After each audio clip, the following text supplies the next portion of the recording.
Intensive driving courses, are they a good idea?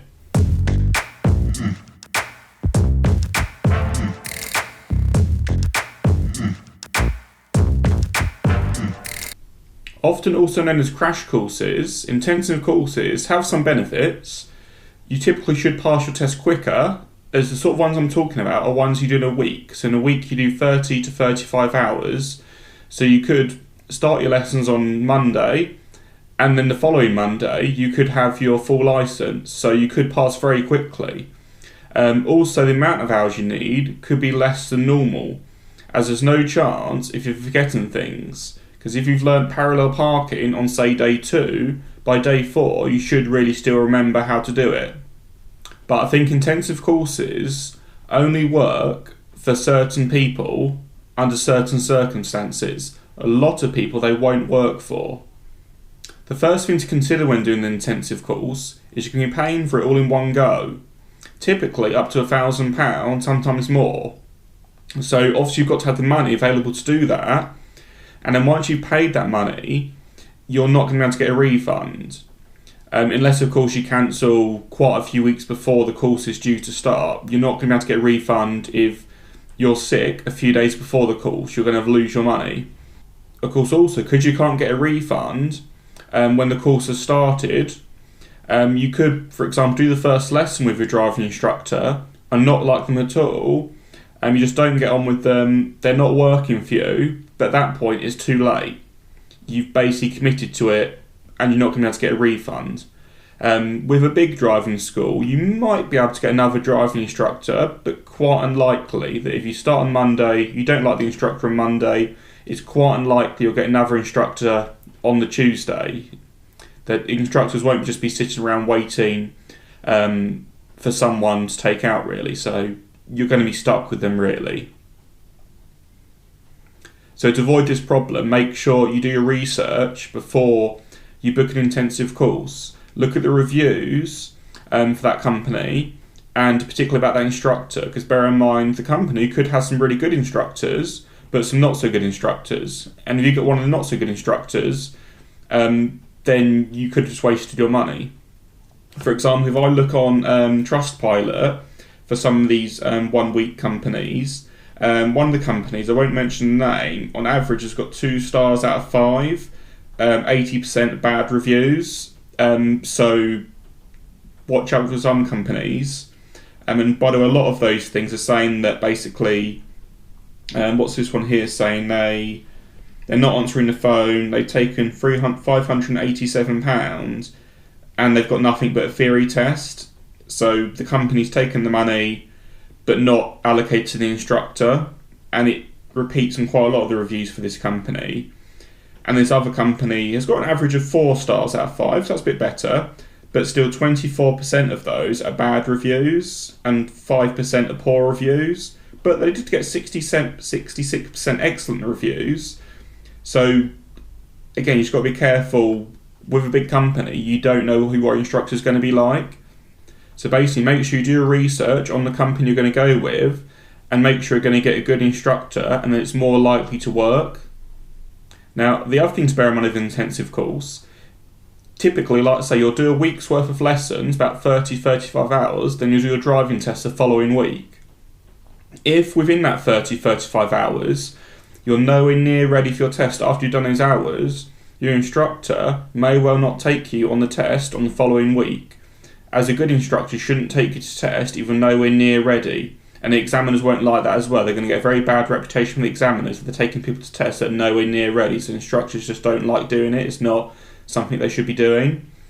But what they should do, before they commit to take you onto an intensive course, they should really do an assessment lesson just for 2 hours or so, just to see how your driving is. If you're a new driver, therefore just do the first lesson as normal and see how you get on. If you're really struggling on that first lesson, perhaps your coordination is very poor, you're struggling to control the clutch, you're struggling to control the gas, you're wobbling all over the road, then they probably won't want to do an intensive course with you because it's not going to work. You're going to need more than just that 30 hours. But if on that first lesson you're very confident, you pick up very quickly, and your coordination is brilliant, you're very good at listening and concentrating, then the intensive course might work, and they might say, yep, let's do the intensive course and get you your licence by next week.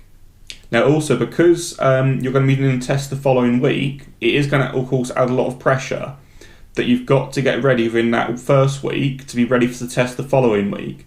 So it depends if that pressure is going to work for you or against you. For example, is it going to work for you? Are you going to use that pressure to really concentrate hard, listen carefully to your instructor, and do your absolute best, do your research in between the lessons every night, and really work hard? Or is it going to work against you? Is that pressure going to make you very nervous?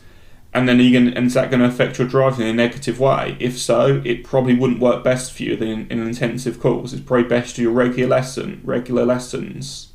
Now, of course, also because it is very intense, you're not going to have any time in between the lessons to reflect on what you've learned. Often people like to do a lesson and then in between the lessons reflect on what they've learned. Maybe go on YouTube to do a bit of research, write some notes, just think about it in their head. But with an intensive course, you're not going to get a chance to do that. Once you've done, let's say, parallel parking, then it's bay parking. Once you've done bay parking, then emergency stop. Then do some roundabouts, and there's no chance to reflect on it. You'll be doing one thing, then another, then another, then another, then another, and no time to reflect and think about it. So if you're an overthinker, an intensive course probably isn't really going to work for you. Or maybe it could. Maybe doing intensively is going to work for an overthinker. It depends on you, really, because you're not going to have any time to overthink it. So maybe it will work for you, but it really depends on yourself, really. You've got to know yourself. I feel having previous driving experience is also quite crucial to a successful intensive course. If you've never driven before, particularly if you're in quite a busy area with lots of big roundabouts and fast moving dual carriageways, it's probably not going to work too well unless you really know the area really well. So maybe you watch your parents drive and you know every roundabout in the town and you know which lane to be in, you understand how they all work. You think, oh, this roundabout here's got a filter lane, so I have to be in that lane there for turning this way. This one has to be in the middle lane for going ahead because that left lane's left only. Then you might be okay. But that's not too common. So if you don't really know the area very well, and it's a very complicated area, and you've never driven before, it probably won't work for you. If they're in an area that's quite quiet, so it's just basic T-junctions, some quiet roundabouts, fairly standard roundabouts, and just some quiet country roads, you might be okay in an area like that. And that's of course because in areas like that, there's not really too much to learn. It's just basically getting used to controlling the car and not really too much about understanding all these different roundabouts and junctions and merging with traffic. It's a bit more simple, so you'll be okay in areas like that generally. So in summary, I generally feel the intensive courses work best for people who have previous driving experience. So perhaps you've driven in another country and you got a foreign licence and you came into the UK and you now need a UK licence. It could work for you. Or perhaps you did some driving a few years ago and failed a few tests and gave up at that point and now you're restarting. It could work for you because you won't be learning everything from scratch. You should be generally fairly confident if you've got that previous driving experience, and you'll just be basically polishing things up, just getting used to what is expected on the test and how it all works. And to do that all within a week should be quite possible, possibly less than a week. You could do a shorter intensive course, maybe just 3 days if, for example, you're a foreign licence holder. So make sure you let me know on the comments below if you've done an intensive course before. Did it work for you? If so, what worked well? What didn't work?